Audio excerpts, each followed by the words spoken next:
The movie opens with the main character's dream, where she finds herself underwater, symbolizing her dual identity, which will be further explored in the film. As the alarm rings, she wakes up to reality.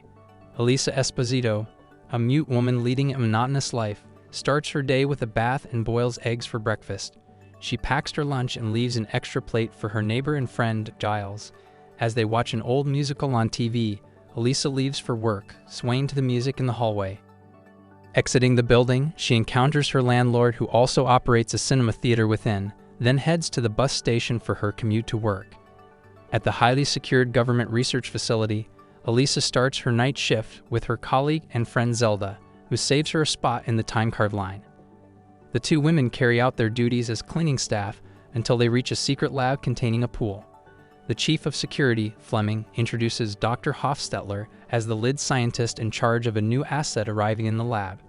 As Fleming explains the significance of the asset, it arrives in a pressurized tank with government agent Strickland. While the facility personnel coordinate with Strickland, Elisa takes a peek inside the tank upon hearing the creature's howls. Upon touching the tank, the creature becomes agitated, alerting Hofstetler to their presence and prompting him to escort them out of the lab. The next day, Elisa and Giles go to his favorite restaurant to get key lime pie. Giles has a little chat with the bartender, thinking that he might have a chance with him in the future. In the next shot, he and Elisa are eating the pie at his place, making it apparent that the desert is awful and that he only goes to that shop for the guy. The following night, Elisa and Zelda are cleaning the washroom when Strickland comes in. He washes his hands before he pees, then does his business while the women are still there. Elisa wants to move the cattle prod he has left on the washroom counter, but he tells her not to touch it, explaining how powerful and dangerous it is. Then he introduces himself and explains why he doesn't wash his hands after going, something that should tell them a lot about his character. Before he leaves, Strickland kindly greets the women, making it seem like he's taken a little bit of a liking to Elisa. Zelda hates him already. Later, the two are taking out the garbage from the hallways when they hear the door from the lab where the asset was taken open, then see Strickland come out of there bleeding. The other scientists and a few MPs run over to help him and contain the asset, while Zelda pulls Elisa away from the scene. Moments later, as they're eating dinner and talking about what they just witnessed, Fleming comes over to get them so they can clean the lab. When they get there, they find the lab in an awful, bloody state, but they still continue to mop it up. Suddenly, Elisa finds Strickland's bit-off fingers and sticks them in a paper bag, while Zelda goes to get Fleming. Elisa finally gets a chance to see and meet the amphibian man they're keeping in there. Zelda comes back with Fleming and Elisa gives him the paper bag with the body parts. The following morning, Elisa tells Giles everything about what happened, but he doesn't believe her about the creature. He shows her the latest ad he had painted, which he needs to take into his former boss and hopefully get paid or his old job back. When Giles meets with the boss, he tells him that he needs to repaint some of the details per the client's instructions. He informs Giles that he will attempt to help him with his job situation. That evening, Elisa heads to work and immediately goes to the laboratory to see the creature again. She hears it in the pool and devises a way to make it emerge. Elisa cracks an egg and it surfaces above the water. Then she attracts the creature and it cautiously comes out of the water to take the egg. However, when she tries to hand it over, the amphibian man becomes agitated, so she sets it down and uses sign language to gesture. The creature calms and takes the egg before quickly jumping back into the water. Zelda observes Elisa leaving the lab and informs her that Strickland wants to see both of them in his office. The next scene shows the women in Strickland's office for a lengthy and uncomfortable conversation as he wants to know more about them, particularly Elisa. He reads in her file that she was abandoned as a baby, and Zelda mentions that Elisa was discovered by the river in the water. Strickland wants to thank her for finding his fingers, prompting her to return his wedding band back to him as he explains the surgery in which the doctor stitched his fingers back. He realizes that she's mute but not deaf, so he asks if the scars on her neck are the reason she can't talk. Elisa doesn't think so because she wasn't able to speak since she was a child. Before they leave, Strickland tells them to keep away from the creature in the lab which he took from South America and dragged back to the US. He cautions them that while the creature may look similar to a human, that it's still a monster. The women leave when Strickland gets a phone call from a general, informing him that he will be visiting the facility soon. Meanwhile, the creature reminisces over Elisa, repeating the sign for an egg. That following night, Elisa waits for the scientists to leave the lab, then takes out a record player from her cart and places it next to the pool. He plays music for the amphibian man and serves him a single egg while she also takes a bite from her sandwich. He takes the egg without surfacing, so she pauses the music to make him come out and join her. Surely enough, the amphibian man pokes his head out, grunting, and Elisa unpauses the record. She teaches him the sign for music and he learns it fast, enjoying the music and their time together. Their dates continue in the following nights, coupled with boiling eggs and music, then eventually graduating to dancing. Hofstetler walks in on them one night when he goes to bring the creature its dinner, but he doesn't interrupt them. He realizes that he has come upon something significant about the asset, so he contacts his real bosses and meets with them at a separate location.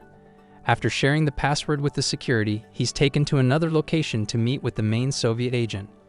Hofstetler gives him all his notes on the creature and a blueprint of the lab so they can plan its extraction. He's adamant about going forward with the extraction sooner because he thinks that the creature is an intelligent being, able to communicate. The agent promises to pass that along to their superiors. Elisa goes back to work, taking care of the laundry for the facility, where she learns how she can disable the security camera if she needed to. Later, she covertly enters the lab and finds the creature chained up and badly wounded. Elisa wants to help him but hears Strickland coming back and promptly hides in the lab. The amphibian man screeches as Strickland comes back inside. Strickland taunts him and tortures him with a cattle prod remorselessly, disturbing Elisa as well. The general arrives at the lab and is immediately stunned by the size and look of the creature. Strickland tells him that the native tribes in the Amazon where he found it worship the amphibian man like a god. Both Strickland and the general think that he doesn't look like much of a god when Hofstetler checks him and asks why he's bleeding. The scientist tells the general that the creature can alternate between two entirely separate breathing mechanisms, making him a very special and unique living organism that can help future scientific progress. The general and Strickland make fun of both him and the creature when Hofstetler notices Elisa in the lab. He also realizes that the amphibian man is having difficulty breathing since he's been out of the water for too long and pleads with Strickland to get him back in. Strickland, however, continues with his presentation, telling the general that they need to vivisect the creature if they really want to know more about it. Hofstetler disagrees, and when the creature passes out, he orders the men to take him to the pressure tank, then leaves with Strickland and the general to discuss the next steps concerning the asset. Elisa hears it all and frantically follows them back to Strickland's office, where she learns that the creature will be killed and dissected.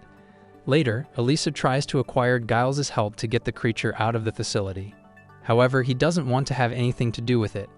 Fearing that they'll be breaking the law, Elisa finally admits to her love for the amphibian man who she thinks sees her the way no one has seen her before, as a person with no deficiencies.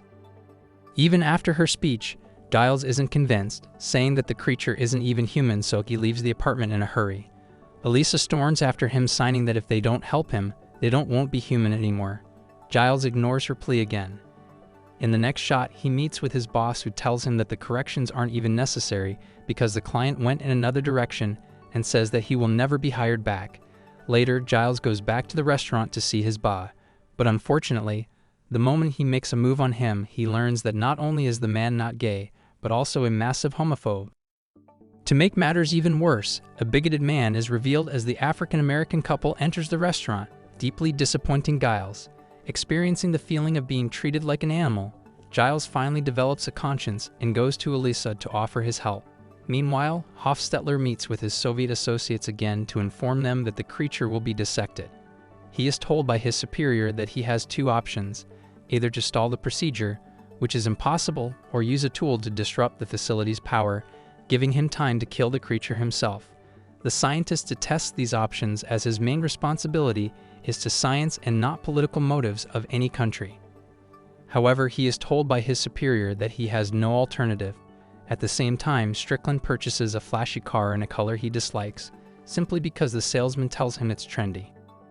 That night, while Hofstetler takes care of the amphibian man, Elisa stakes out the lab and its exits to figure out a way to get the creature out of there, and Zelda catches a glimpse of her planning something. Giles prepares his van to make it look like one of the laundry vans that do the pickups from the facility. Later, he and Elisa go over the plan, which is to use fake documents to get to the lab by 5 a.m., while she takes care of the cameras and gets the creature out in a laundry cart.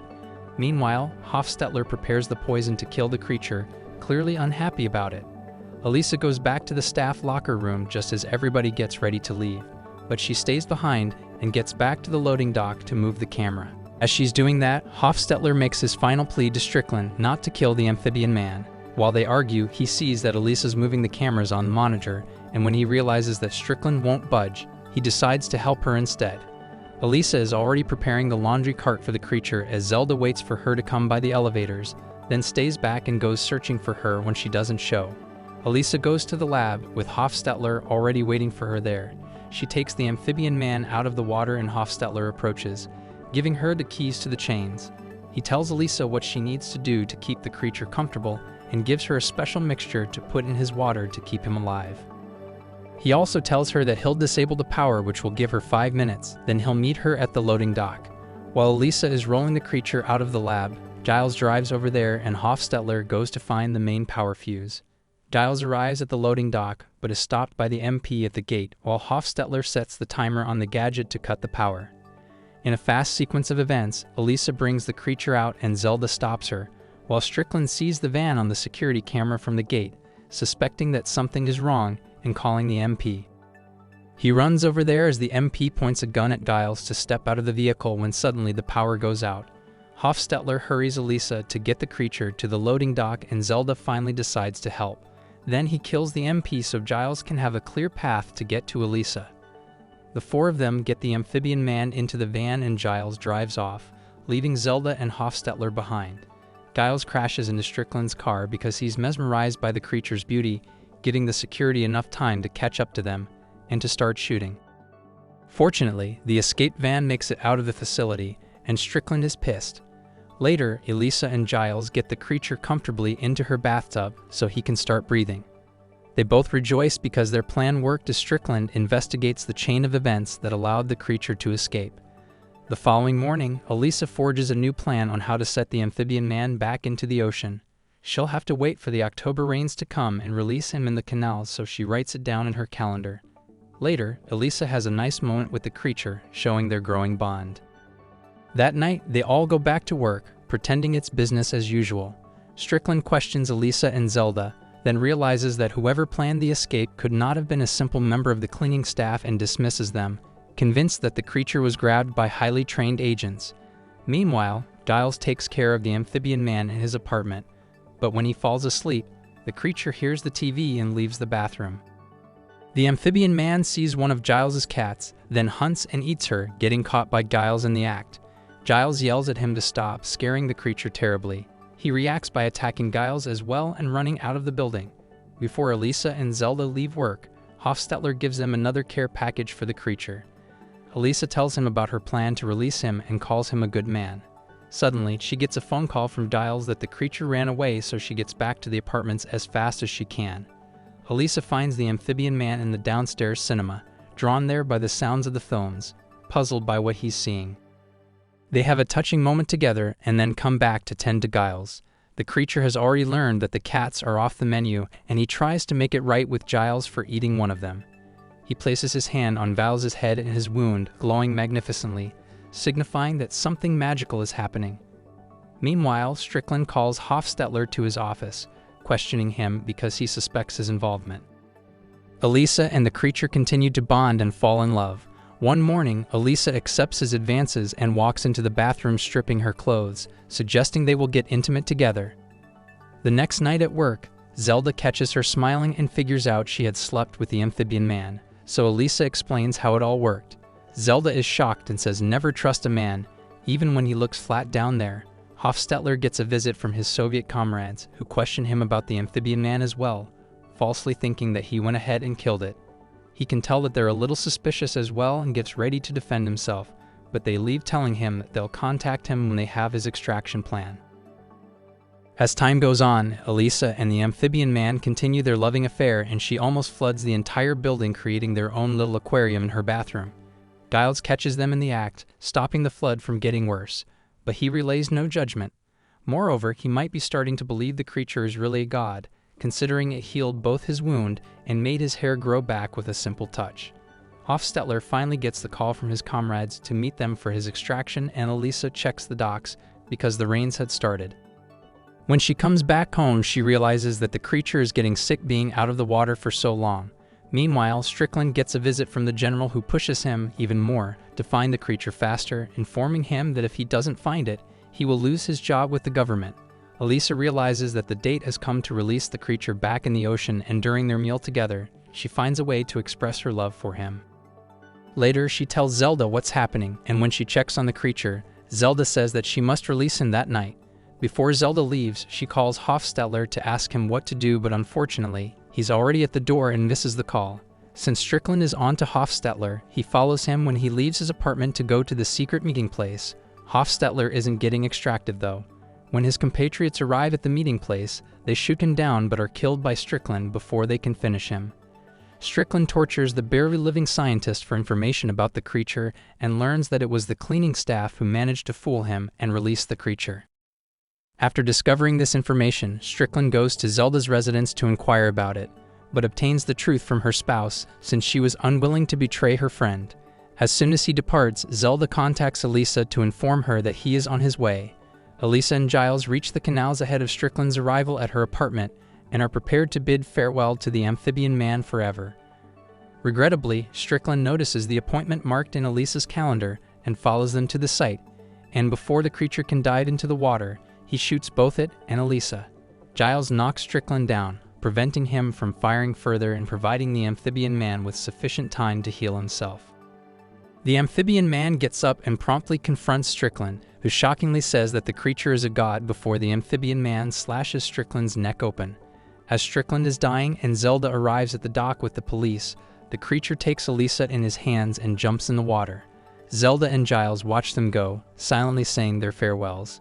The creature heals Elisa in the water and helps her start breathing through the gills on her neck, which were never scars. They live happily ever after. If you are still there, please do subscribe for more such contents.